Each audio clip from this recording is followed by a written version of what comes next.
I'm at Nexton with Bo Taylor, and we're excited to do our podcast. So I'm glad you're listening, but I hope you watch as well because I'm going to see if Sydney can maybe walk around, take some videos. But I'm excited for you to be here. I'm excited to talk to you and for everyone to hear about Nexton. So take it away. Let's talk. Yeah, my name's Bo Taylor. I'm a community representative here at Nexton. And I also do a lot of the realtor outreach here. So try to make as good as many relationships as I can with our probably 7,000 realtors here in the Charleston area. Representing Nexton, we're a master plan community here in Summerville, South Carolina. 5,000 acres, 9 total builders. Anything from you can squeeze in the high twos to anything. I always tell people as much as you would like to spend. So it's truly exciting, you know, everything that's going on here. We just had Rock the Block on HCTV that finished up last night. So just tons going on here. Tell us a little bit about that. How many episodes was it? So I believe it was 6 episodes. It goes for 6 weeks. It was aired every Monday at 9 o'clock. So they have 4 teams of 2 that they each get a home. They have $225,000 to renovate the home and try to get the best value out of the home. Well, that speaks volumes. When we've got HGTV coming to Nexton, coming to our area, little Summerville, which is a little, right now. Isn't so little anymore, That, they're making episodes and shows. That's pretty cool.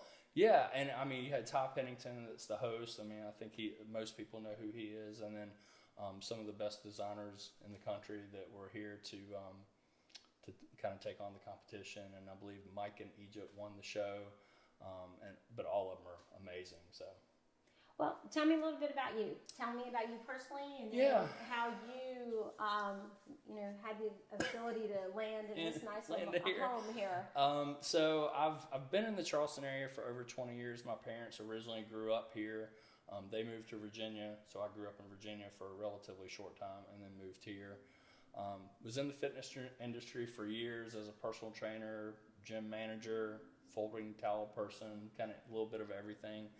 And then I had worked for Daniel Allen for years and kind of saw a little bit of the real estate side and that, seeing that grow up. And my infinite wisdom, I was like, who's ever going to live out here? But kind of the same thing with Summerville. Who would have thought that this side of Summerville or any of Summerville would blow up like it has? Brent and the team have just done an awesome job with, developing all of this. But yeah, I decided I was kind of tired of the fitness industry and the long hours and that sort of thing, and applied with, at that time it was Newland, which was the master plan developer, and was fortunate enough to get the job. And it started out just kind of just greeting, basically the most important thing is greeting prospects, greeting realtors, telling the story about Nexton. And then it's kind of developed into a little bit more where I do a lot of the realtor outreach, going to the CTAR events and those sorts of things, going to offices, and then trying to get as many folks to come out here, and we do realtor events and that sort of thing here. And then diving into the social media, doing Instagram and LinkedIn and those sorts of things. So, and that's for me, like doing the social media, doing the TikTok videos. I mean, that's way different from me. So, but it gets me growing. Because way back when I was very shy, and not quite so shy now, but it keeps me growing personally, So like we just did that TikTok video last Friday, and that was fun. I don't know if you saw it, you've posted it everywhere, so you need to go back and look at it. Yeah, I'll take a look at it. It shows the frustration of a buyer's agent in this 2022 right now, so you need to look at that. And that was fun for me. Oh yeah. And that was stepping way outside. And that's the thing too, like so much of what I do, like I usually get here really early where there's not a chance anybody's going to come in. And that's where I can do my funny dance or do something that nobody's paying attention to, because if somebody's watching, I'll completely shut down. Right. Yeah, I probably would shut down if it wasn't just for Sydney. Yeah. If anybody else was watching, I'm not sure what I could do. Yeah. It'd have to be somebody who I really know and like kind of like in within my circle. Oh yeah, absolutely. To feel comfortable. Yeah. I've gotten a little bit of a reputation for some silly videos and that sort of stuff. So, but it's all in good fun. It's everything to promote Nexton. Yeah, and it's interesting because I grew up in Summerville. And so right across the street, Sangaree, was a little subdivision. Yep. That was brand new construction when my parents moved here military. So I was 12. And so this was just a 2-lane highway. Oh, yeah. And my friend, where it was Sticky Fingers, so they're recreating that right now. That's called Berkeley Circle. Yep. So our school bus used to go all the way to Berkeley Circle. Now think about that, and we all went to Berkeley High School. Oh, yeah. So there was no, a realtor misled my parents as far as go to Sangaree, you go to Summerville. Oh, yeah. So I take real estate pretty seriously as far as what we do in the school districts. Oh, yeah. But it was just interesting that this was a 2-lane highway where Walmart is located. That was cows and bulls. There's bulls out there in the pastures and horses. Wow. And we would ride a moped from her house all the way over to Sangaree and then back, and probably holding up traffic, which wasn't that much, but it's just interesting. The corner, what is Nexton, pulling in, friends of mine own that land, the Witts, and they went to school with us. So it was just so rural. Oh, yeah. And stretching out from Nexton into Carnes and King Bay. A friend of mine who lived on College Park Road, she had her horses, and we'd ride horses out there. Wow. So it's incredible for me to see what was really rural to now how it's just blown up. Yeah, and I can remember too, working at Daniel Island, I can remember we were in a meeting and a gentleman came in, they were talking about the acquisition of Carnes, and we all were like, where is that? Isn't that just nothing? Who's gonna live out there? And I'm sure that it was the same discussion with Mead West Vaco, who originally owned all this land, and then that changed over and became West Rock, and then Newland took over, and then I guess it's been about a year ago that now Brookfield Properties acquired Newland. And it seems like everybody has asked questions like you're a lot of changing of hands over the last few years, but they've all been good changes. West Rock had gotten into a situation where they didn't want to be in development. Newland was a perfect fit for what they were doing and what they wanted to do. And then Brookfield was a great, or I should say Newland was a great acquisition for Brookfield because they have a lot of resources, the ability to do vertical builds and do a lot more things that maybe Newland didn't have quite the capital resources to do. So now, I know we've got an elementary school in Nexton. So what are you seeing as far as other schools? Because I know we're just really overcrowded. Yeah, I know Berkeley County is working on trying to figure something out. I know that they've talked at for school in Carnes. We have land that could be donated to the county for either a middle school or maybe a K through 8 school. Again, they have to decide kind of what they want to do with that. I think we're inching closer to something with that, but I guess to be continued and stay tuned. So hopefully we can work on that because at some point we have to do something just because there's so many folks, not just in Nexton, but just the whole area. Yeah. So and we have Nexton Elementary here. Hopefully we get some schools in here, and then of course with the Cane Bay schools that are getting full. So, but yeah, I think it's something that they're definitely aware and that they're working towards. So. Well, and what I like about Nexton is that, you were talking about, because you and I were speaking, before the camera started rolling. Yeah. You've got a variety of price ranges. Right. You've got a variety, an ability to own a home, right. A townhome. You've got, the separation. Actually, what we've got, Del Webb. Right. And so here it's kind of I don't know how to say it correctly, but you've got a wide range and a scope of variety of how you want to live, where you want to live, the diversity of who's going to live, but the shopping, everything is convenient. Yeah. So it's kind of built a little bit more similar to how Daniel Island was kind of live there, stay there, school there, shop there, and that's what we're seeing now. Yeah, I think the big thing we say all the time: live, work, play. Mm-hmm. That potentially, and we even talk about the life cycle. So you could go to kindergarten, you can go to Nexton Elementary, you could live in an apartment to start. Mm-hmm. You can buy a home here. raise your family, and then you'll end up at Del Webb. So, you can kind of go through that whole cycle. And then, like I said, the live, work, play aspect, that people can certainly live here. As we continue to grow, there'll be more employment opportunities here. Mm-hmm. There's a medical university that's going to build a hospital here. There's more medical that's come, I feel more medical that will come, and some that's already here. All the restaurants, Hall's Chop House, Taco Boy, Fuji Sushi, the list goes on. I'm sure there will be more restaurants that will come online with downtown Nexton. So there's just tons of stuff here already, and we still have, our end date, so to speak, is 2033. So we still have a lot more commercial that's to come. I think with Midtown, I think we've sold a little over 300 homes. We're scheduled to have 3,000. Wow. So we'll be building for another 7 to 10 years. We still have Del Webb that's probably only about halfway through. There'll be around 1,400 homes. Brighton Park, that was 700 homes. It's sold out as far as new home construction. Mm-hmm. And then we still have the North Creek area that I would say is a little over 1,000 homes, and we're maybe I would say about halfway through with that. So there's still a lot of homes to be built. Mm-hmm. We have a number of apartment communities. We have the villas at Nexton that is a single family for rent product that they've just started leasing. I think they're expecting residents relatively soon. So it just, a lot of that saturation of folks in one area. And then we've got Harris Teeter that's coming, Publix that's coming. So the ball just keeps rolling with new stuff that's coming. So is that going to be on Nexton Parkway? So yeah, it'll be closer to the interstate, where Harris Teeter and Publix will be.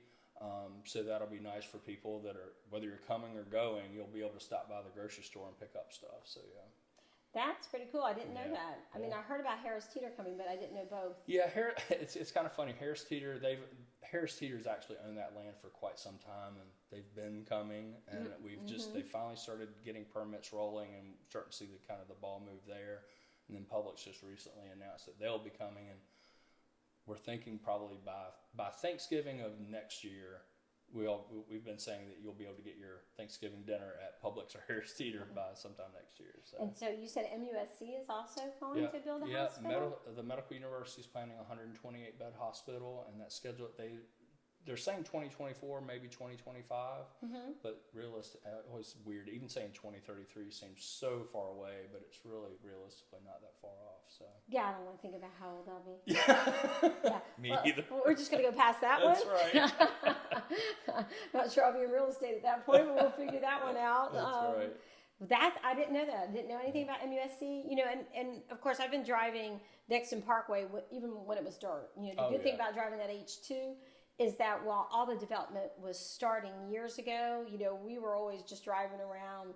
We weren't supposed to. We could take the car where we wanted to take the car and see what we could see. Just even like Sheep Island Road.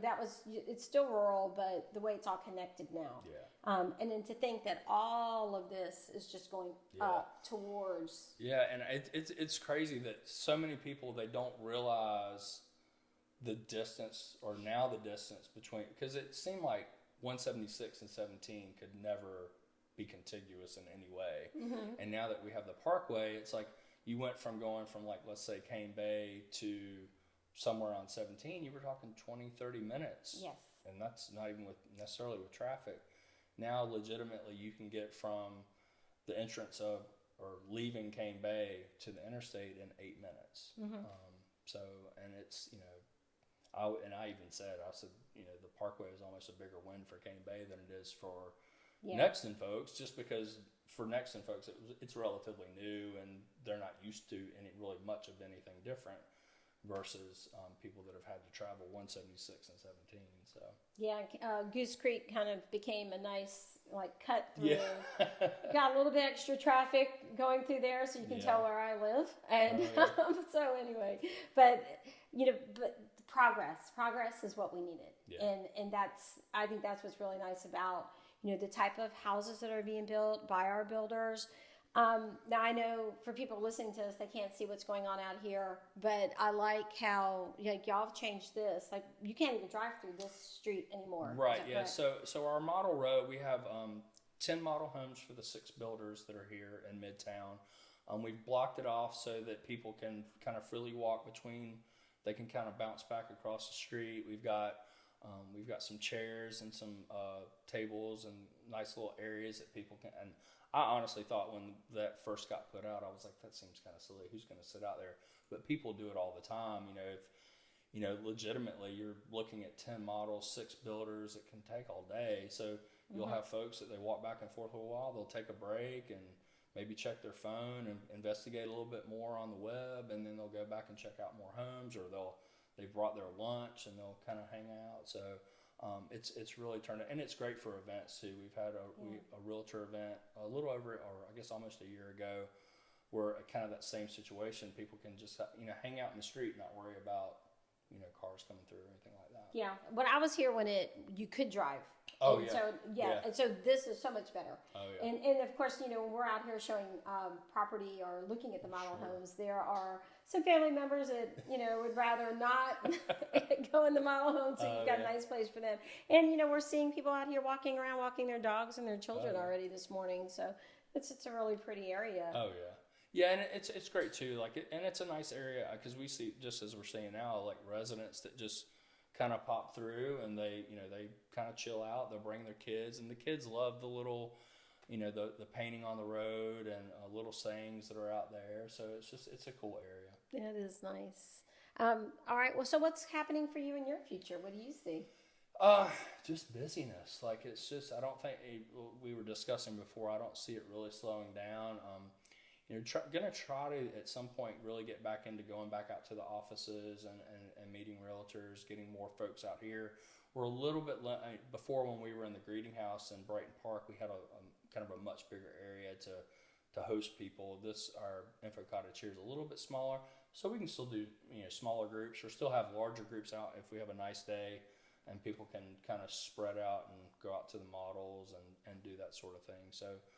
And just continuing with the social media, that's really, I think, shockingly, I didn't expect it to kind of be a thing. It was just something that was fun to do, and some of it was to be funny, some of it was to be informative.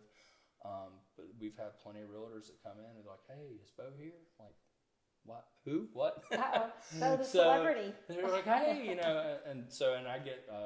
We have Alicia, who's our marketing coordinator, and then we also have Barbara and Linda that work part time here. And I'll see one of them. They're like, "Hey, so and so came by to see you," and I'm like, "Who? What? I don't know who that is." They're like, "Oh, they're a realtor." I'm like, "Oh, okay." And they saw you on Instagram. I'm like, "Oh, great." So, and it's nice to be that kind of that person that they feel like that they know somebody here, and more times than not they do. Certainly if you had a question or whatever, I want you to feel like you can reach out to me and be like, "Hey, Bo will know what the answer is," or at least. A lot of times I don't know what the answer is, but I can certainly find out. But you'll find it. Well, I think that's what's cool about your position, because you're not a realtor. We were talking about that. So you're not affiliated with any of the builders specifically. You are actually Nexton. Right. So you know all the information that's happening, so people can connect with you. You've got, like I said, if you don't have the answers, you'll get the answers. Sure. But I think you've got the answers. I try. Yeah, I think you're doing pretty good at this, especially, like you said, with the social media, pulling people in. Right. It's a fun area, and that's what you're like, bringing people in to make it more fun. And yeah, and I think too, it's the great thing about us with the Info Cottage and with our team is we kind of, you get so many folks that they come in and you can tell they kind of have their guard up because they don't want to be sold. Yes. So the biggest thing is kind of to disarm that and be like, listen, we're just here to give you information. We want you to understand how awesome this is. And then I know I had this, it's only happened once, and I wish I'd had a video or a camera when it happened, but I had a couple come in and did the spiel, told them all about Nexton, and they just thought it was amazing. And there are tons of people that do think it's amazing, but you could just tell they just had this aura about them that they were like, this is where we're gonna live. And they were walking out the door, and the wife said to the husband, she's like, "Honey, let's just go buy a home." And I was like, wow. I was like, that's a commercial moment right there. That is. So that's, on some level, that's the goal. Is the folks come in, we tell them all about how great this area is, and there are some people that come in and they'll tell us 500 reasons why they don't want to live here, and then they say, "Oh, we're going to go check out the models." So you're going to have folks that this isn't the right product for them. They want the acre land and Oh yeah. the, you know, all this other thing, and they don't want a HOA or POA, and that's fine. But we do have, obviously, we have plenty of folks that that do love it. I mean, I would say we're averaging probably 15 homes a week. So really, it's definitely popular. I would say it's slowed down a little bit, maybe the last couple of weeks, but in general, like it's just, I mean, it's fast and furious. So. Well, and I think what we were talking about too is like it's not threatening for anybody to come in here and talk to you. You're not. Right. You're not pushing them to buy a house. You're not pushing them towards a certain builder. Right. What you're doing is actually exciting them about the area. Right. And so, I mean, all these builders should absolutely be thrilled with you because, you know, I see that even in pre-owned. People don't want to be pushed. And then our market's moving fast right now. Yeah. So I'm standing there with clients saying, hey, I used to be able to say, let's talk about it tonight. Tomorrow we'll potentially write an offer. And now I'm saying, okay, do you like this house? Because we got to write an offer now because you're going to be competing. So it's nice that people can come in here. They can relax, let their guard down, talk to you. You kind of like tell them about Nexton, how it's grown, where it started from, and you know what the plan is. And then they can kind of process that without a high pressure sale. Oh yeah. And I think too, a couple of things. So I know with COVID, we had a lot of situations where, you know, we didn't want people to necessarily tour every model and, you know, be exposed to lots of people. So we were doing a lot of, and not that we still don't, but really asking a lot of questions and saying, okay, what's your price point? What's your investment level? What are you looking for? And that way we could really narrow down, okay, you should really go see X, Y, and Z builder and maybe not so much the other builders. Or maybe you should go visit all of them. It just depends on kind of what they're looking for. So that kind of really hit, like, you know, like I said, we still do that now, but we do encourage folks to check out everybody. Just because, I mean, heck, you may go into a house and see a lamp you like, and you may not even end up living here, but you really found this lamp. And the other thing too, I think that we try to do is we do try to provide a really good customer experience. Mm-hmm. So let's just say somebody does come in, this isn't the place for them, but they talk to somebody that said, hey, we really enjoyed Nexton. It wasn't the place for us, but you might like it. Yeah. So there's a lot of that. I think that we try to like really impress people with how much we know about the area, good customer service, snacks, coffee, water, those sorts of things, kind of going that extra mile. And then that way, if maybe it doesn't end up being the place that they end up, but then they talk to somebody that it does work for them. So yeah, I mean, everybody who walks in the door, it's an opportunity for an impression. Right. And like a lot of times people will reach out to me, and where I think that they may be the client that I will, you know, go ahead and get to help buy a house, they're just inquiring about a family member. Right. So everybody who walks in it's just an impression, you know. And the thing is, from what I can tell, you make it a really good experience. And so someone that I know that we speak daily, we always talk about people and what their experiences are, and they should have a good experience. And so that's what you're doing. You know, it's great. Yeah, and I kind of take it from, I've had years in the country club business, so that is always a big thing. Like, you know, what can you try to never say no. Mm-hmm. Try to always, you know, do whatever you can for them, and especially here, like, I mean, all we are is information. We can kind of just tell you everything that we can about the area. And at the end of the day, you know, it's going to come down to talking to our builders and what your investment point is, you know, what you like, what you don't like. And, you know, I almost like to say that this place sells itself. I mean, but at the end of the day, we do have to provide that information. So. Mm-hmm. Well, it does. I mean, it sells itself. It's beauty, the design, but then again, you know, the information that you fill in the major plugs, you know, to help, you know, cement in if someone's going to make a decision. So that's exciting. Yeah, it's fun. Yeah, and I'm thrilled to come out here and meet you because I know that, you know, I see you online as well.